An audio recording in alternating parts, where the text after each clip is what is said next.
Howdy, howdy. So today this week rather, we're going over chapter 2, text 7 in our review of the 108 key shlokas of the Bhagavad Gita, our 2-year program of doing so. Before we get into that, I'm going to ask you to go and get a pen and a piece of paper, please. I'm going to do a bit of an exercise, so get a pen and a piece of paper, and then we'll continue. I'll wait for you.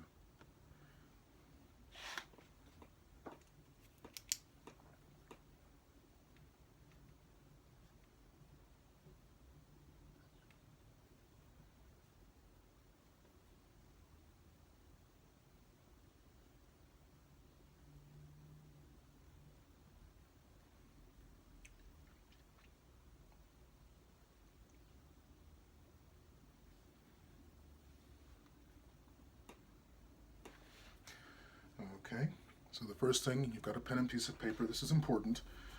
So the first thing I want you to do is, and it's not as easy as you would think, write down the five most important people in your life. I'll do it as well. Of course, I've done this exercise numerous times myself, but write down the 5 most important people in your life.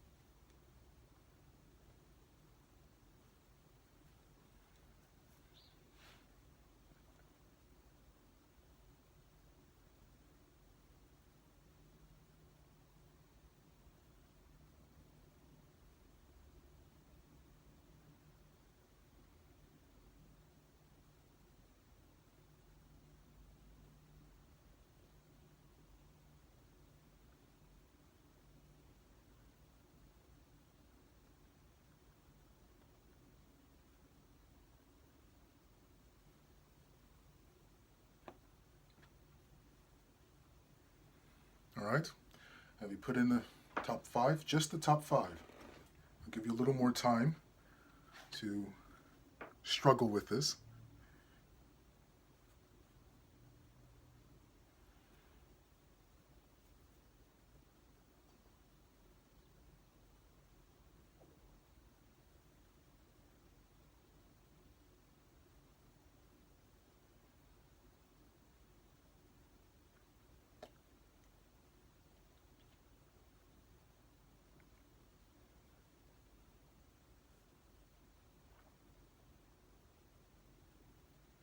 Okay. Now, oftentimes that's a lot harder than you would think it would be. So now what I want you to do is I want you to list the top 10. Obviously, we'll include your top 5, but now I want you to expand that list so that you have the top 10 people most important to you. Off we go.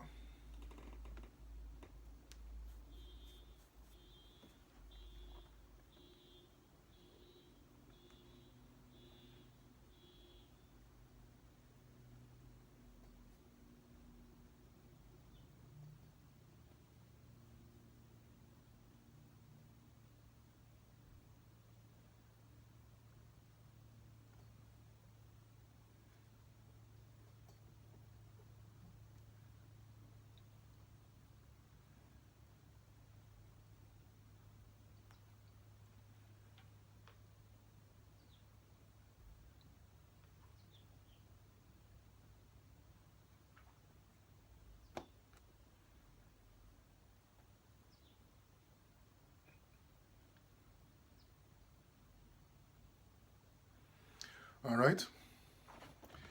So I have done this exercise numerous times over the past decade and a half, really. And I've done it mostly with devotees.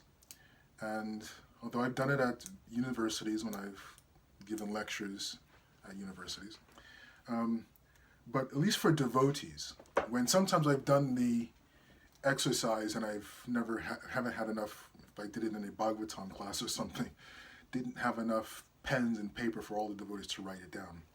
But when I've gotten the person's devotees and seminars and such to write down with a pen and piece of paper, that's a big difference when you try to think it through and then you write it down. Completely big difference. You have to write it.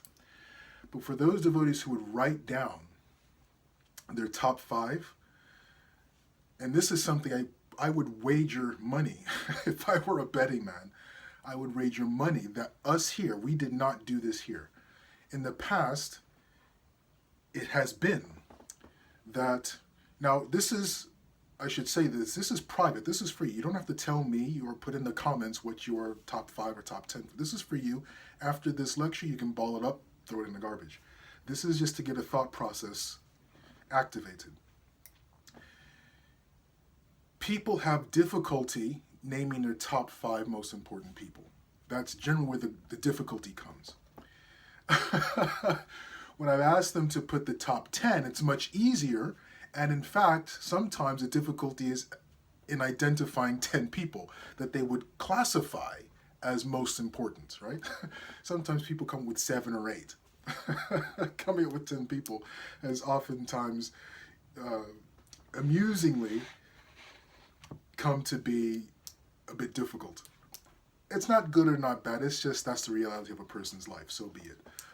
Naming 5 has always been very difficult for people. But I would wager that you did not put yourself in the top 5. Now, of course, the grammatical nature of the question itself does not lend to you automatically putting yourself in the top 5. The question was, name the top 5 most important people to you. I have never seen, well, I take that back. This isn't another issue. For a devotee, I've never seen a devotee put themselves in the top 5. When I've done it with mixed audiences, some devotees, some not devotees, one person put himself in the top 5. People, most important people to him. Devotees, never. Devotees have also, and this is very, very interesting, devotees have never, ever put Krishna as one of the top 5. Now that is telling. When we go to the top 10, a couple of devotees have put Krishna when you add the top 10. I think I remember twice devotees doing that. But otherwise, even when devotees say, well, I don't know 10 people, I put 8. Even in those situations, when devotees could not fill out their top 10 most important people, Krishna was still not on that list.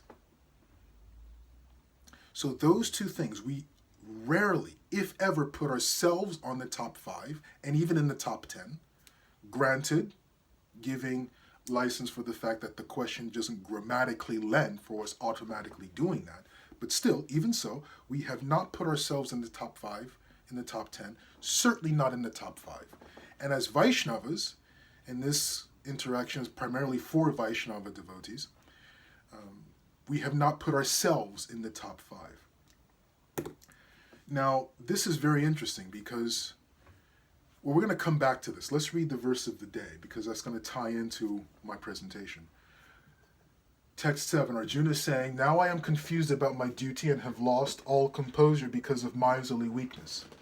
In this condition, I'm asking you to tell me for certain what is best for me. Now I am your disciple and a soul surrendered unto you. Please instruct me. Arjuna is at a situation where, in the Sanskrit given is dharma samudha cheta. Dharma means, has many meanings, but dharma is the foundation of a person's existence. In this context of the Bhagavad Gita, it is a foundation of Arjuna's existence, certainly. Oftentimes the example is given that the dharma of water is to be wet. You cannot separate that quality of wetness, so to speak, from water. It is essential to its existence as water. So that's dharma. Samudha means confused, completely baffled. Cheta means in spirit, in essential, his core being, in heart. So the situation that Arjuna finds himself in is that he is fundamentally confused about his place in existence. This is an existential issue for Arjuna. He's not saying, should I go right or should I go left? He's in a crisis that is existential in nature for him, because he's using the word dharma, which is foundational, and chaitana, his essential being, in his core self. He is completely samudha. He's completely confused. This is the situation he's in. In this situation, now we know, those of us who have studied Bhakti Shastri, we know that he has grappled and he has tried to understand or get some clarification by resorting to or taking shelter of three basic areas of life. One was altruistic. He was reaching for the altruistic, the compassionate, the humanism. He was reaching for humanism and trying to grapple with what he should do in this situation. What is the altruistic, the compassionate, the socially responsible, humanistic answers to the question that he has? Did not help. Second, he went to gross self-interest. What's in it for me specifically and essentially beneficial for me? Regardless of everything else around me, what works for me? What do I get out of it? Did not receive any clarification from that area. Then he resorted to trying to understand it from the position of law, shastra. What is the correct thing to do? How should I function? How should I exist? What is my purpose? What is my mission as defined by the law, shastra? Was still unable to come to any kind of clarification.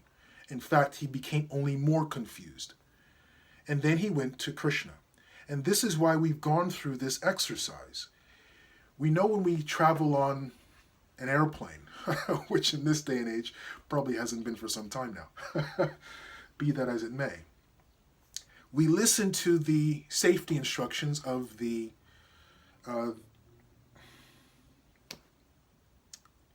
name that comes to mind is stewardess, but we're not supposed to use that. I'm drawing a blank. The attendants. Is that the right word? Be that as it may, you know what I'm talking about. When we're listening to the safety instructions, then they're telling us that before we help another person with their oxygen mask, in the event of a catastrophe, of an emergency, before we help our children with their oxygen mask, put one on for ourselves first. This is what I mean to say when I talk about the top 5 people. We should be the number 1 on that list. Because if we're not taking care of ourselves, there is no possible way we are going to have a positive, uplifting effect for the following 9 persons. So the next time you go through this process of what is most important to me, yourself has to be on the top of that list. And that's called self-realization. And this is regardless of whether you're a Vaishnava, a theist, atheist, or an agnostic. Agnostics and atheists would call this true north, where no matter what's going on around you, the stormy seas of life, you have a true north. There is always a direction in which you are going that allows you to make decisions, that allows for clarity, even when everything else around you has gone to pot. That is true north. For Vaishnavas, that is Krishna. So when we write down the top 5 most important people in our lives, the first position is twofold. It's a tie for ourselves and Krishna. Those two, for Vaishnavas, are first place. That Krishna is that oxygen mask. For atheists and agnostics, that would be true north, is that oxygen mask. Arjuna is seeing here, he's coming to Krishna, now I am your disciple, please instruct me. He's putting on the mask. He's putting on that oxygen mask. Krishna, he is now recognizing that Krishna is his true north. Not in that And we see in Krishna's instructions to Arjuna, Krishna says, at the end of the Bhagavad Gita, he says, now I've said what I need to say, now you choose. You are responsible. We are responsible. Recognizing, we went over this a few weeks ago when I talked about finding your purpose as opposed to recognizing your mission. Our mission is all around us.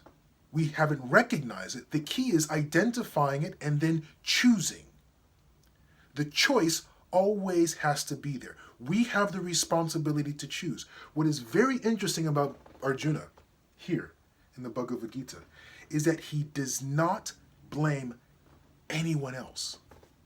And he has every right to blame Duryodhana and the Kauravas. The Kauravas abuse, we all know the story. If anyone has the right to blame outside circumstances for the situation he's in today, it's Arjuna. Everything that could have gone wrong in his life, that was brought upon, inflicted upon his life by others, that happened to Arjuna. But we see here in this verse, Arjuna, in the entire Bhagavad Gita, he blames no one. He takes full and complete responsibility. He recognizes that he has to make the choice. He doesn't know what choice he has to make. He doesn't have a sense of true north. But he does recognize that he has to make a choice. He is responsible, and there's no one else to blame. That is actually the most important part of understanding the entire Bhagavad Gita. We have to come to the Bhagavad Gita with this idea, and it's something that we have a very big problem doing. That is taking personal responsibility. Arjuna did not have that problem. The very first step, but Arjuna has already realized that he's responsible. He has to make a choice. Regardless of what Duryodhana and the Kauravas done, he is responsible for the choices he has to make. He is empowered. He has the ability to make those choices. Despite what happens in Krishna, in about 7 verses, Krishna is going to use an example. Winter and summer. Completely out of our control. We still have to have true north. So now the question is, what's true north? The problem we have of coming to that understanding, and the principle is the same, whether you're a Vaishnav or a non-Vaishnav, theistic, atheistic, or agnostic. True north is true north.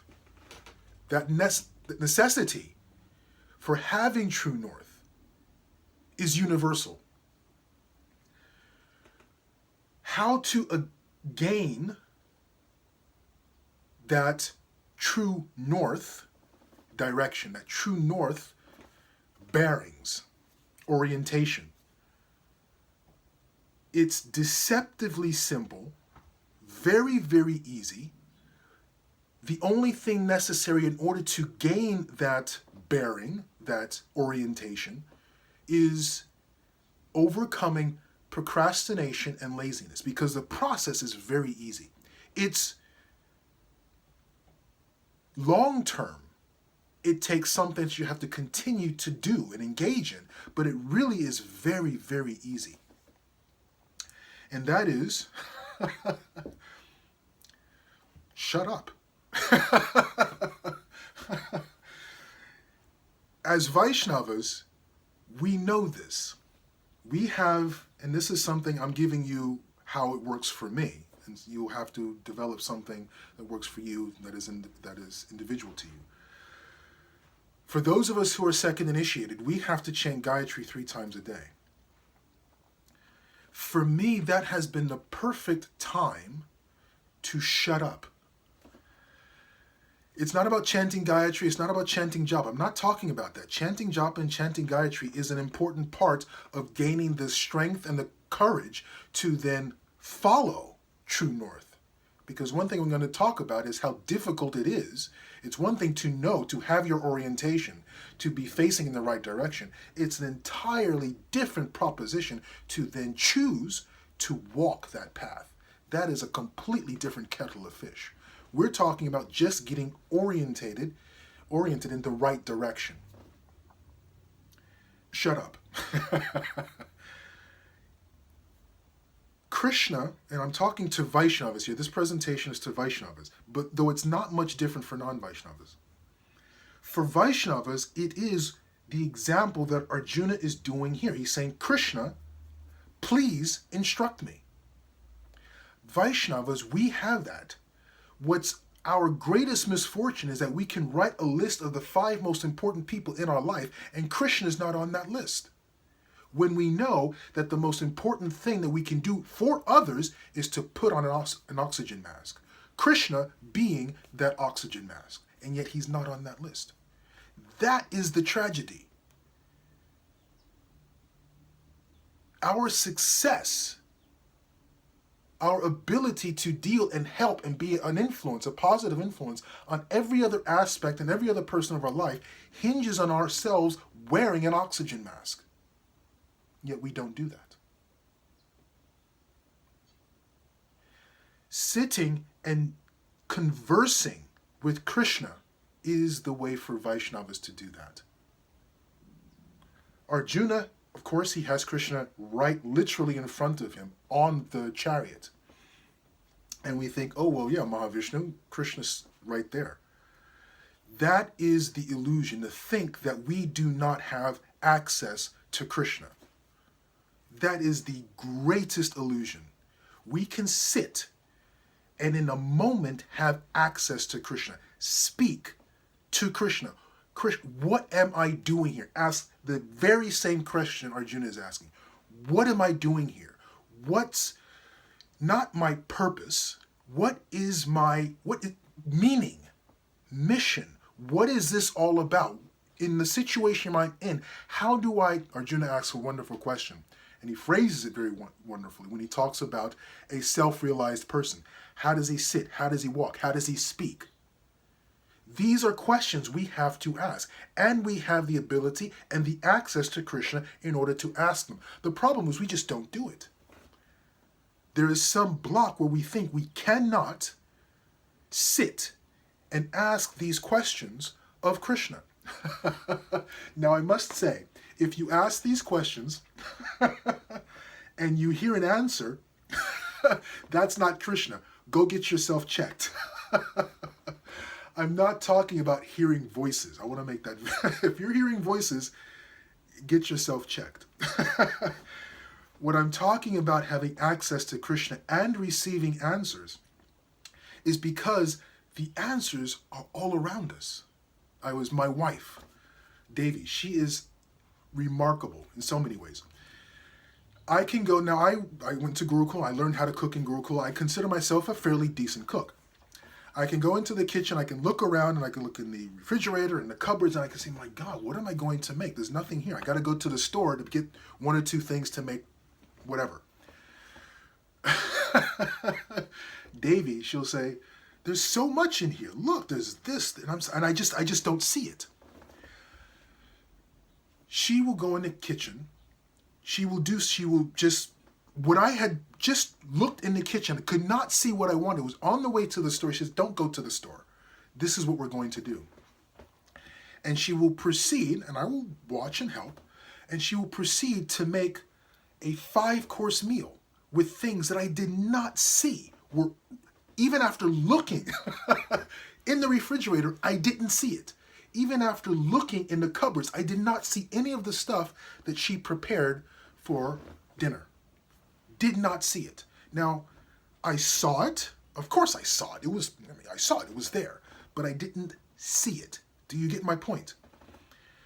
When I talk about talking and conversing with Krishna, it is not that we are encountering something new. It is just when we sit and ask Krishna, that when we have this question, this conversation, so to speak, with Krishna, the revelation, it's more of an aha moment. We begin to see what was always there to begin with.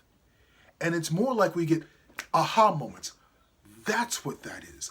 That's what I'm supposed to do. That is how I should engage. That's the meaning of the situation I'm in. That is mission for me. That is why I have these flaws. That is why I've made these mistakes. These are traumas that can lead me to make better decisions. These are my strengths. All we do is we simply notice these things. That is the conversation. That is how we can, that is the response, so to speak, we get from Krishna. The problem is that we don't sit and do this. We don't deliberately sit and have this conversation with Krishna. Krishna, what the bloody hell? Forgive me, Father. What am I doing here? 2 books. I strongly suggest, no, don't read them, buy them. Buy these 2 books, as Samuel Johnson says, right? Friends are like books, or books are like friends. I forget which way it goes. Friends are like books. They're the same in the sense that both are necessary and they should be very well chosen. 2 books are like good friends, as Samuel Jackson would say. These 2 books are like that. Very well chosen. They are the book by Simon Sinek, Start With Why. That is true north. That is orienting yourself in the correct direction for you. In the Bhagavad Gita and the Maha, we know Duryodhana had his true north. From the moment he was born to the moment he died and destroyed his entire dynasty, he had his true north. He did not have any kind of confusion that Arjuna had. He didn't have that. Vidura. He saw what was happening. He saw the war was going to happen. He had his true north. He did not engage in the battle. He went on a pilgrimage. He was not at all confused as to what he should be doing. It's not about who is confused, who is not confused. It's not about what is the right true north or the wrong true north. We know Duryodhana had his true north. He was never dissuaded from it. He was empowered and emboldened by it. For him, that was his success in his own demented mind of his. We're not talking about that. We're talking about developing that orientation for yourself. It is highly, completely individual. The second book, so Start With Why by Simon Sinek. The second book you should buy and make it a reference for your entire life, like the Bhagavad Gita is for us. The second book is by Viktor Frankl, In Search of Meaning. Brilliant book. Viktor Frankl himself was in a concentration camp in Nazi Germany. And he wrote this. He was a psychiatrist or psychologist. And he wrote his realizations, his understandings thereafter. Brilliant book. Search for Meaning by Viktor Frankl. Buy those books, read those books, study those books. He talks about in a concentration camp, those who survived, and he does not define survival as living. Very, very interesting book. He does not define survival as being there, being alive, so to speak, when the Allies came and liberated them. That is not what he called survival. What he defines as survival in the concentration camps, even though a person may have been gassed and died, he talks about survival. One of the definitions he gives as survival is meaning. And he says those who found meaning in life in the concentration camp, those were the ones who survived, even though they may have gone to a gas chamber. Not to diminish the horrors of the concentration camp. I want to make that very clear. I mean, not to diminish the fact that those who did survive physically went on to live, not to diminish the importance and the significance of that either. But he just added or allowed us to see, to understand or come to a comprehensive understanding of what survival meant or could mean. And he described that those who actually died, whether they were despite whether they were liberated by the Allies, but those who truly died in spirit were those who could not find meaning. So and I'm going to end here, what I mean to why I refer to that is because meaning, true north, mission, having Krishna and yourself occupying the top spot, so to speak, in your list of the top 10, does not mean your life is going to get easier. It does not mean people are going to like you. It does not mean you're not going to make mistakes. The only thing it means is you're going to have direction. You're not going to have the crisis Arjuna has. You're not going to have a loss of meaning, a loss of purpose, a loss of a sense of why I am here. What does this all mean? But there's going to be ridicule. There's going to be difficulty. There's going to be challenges. But there will also be a sense of personal satisfaction, a sense of personal fulfillment, a sense of personal meaning in your own personal life. And in that, that's the oxygen. That's wherein, when you now have to turn to the world around you, you are not driven by anger. You're not driven by trauma. You're not driven by fear. You're not driven by the flaws of your character. You now have the power to choose. The best available option in that situation, because you're guided by, as devotees, something that is eternal, something that is essential to who you are. You are in connection with yourself. You know this phrase, dharma samudacheta, your dharma, the sense of water being wet, that for you is not an issue. You know who you are. You are grounded. You are not swayed by the winds of people's opinion. You're not swayed by the winds of your loved ones' opinions. You are able to engage with your loved ones with love, not buffeted by ego, not buffeted by fear, not buffeted by personal past traumas. So whether you are atheist or an agnostic, the same principle applies. Take the time daily to ask yourself that question.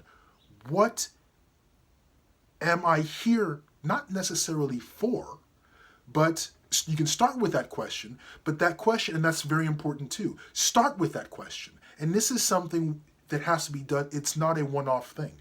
It has to be done every single day. Vaishnavas, chanting our Gayatri before chanting or whether after, I find that doing after works best for me. Chant my Gayatri, then sit for just an additional 2 or 3 minutes and just connect with Krishna and just think about where I am situated in my life. What am I doing with my life?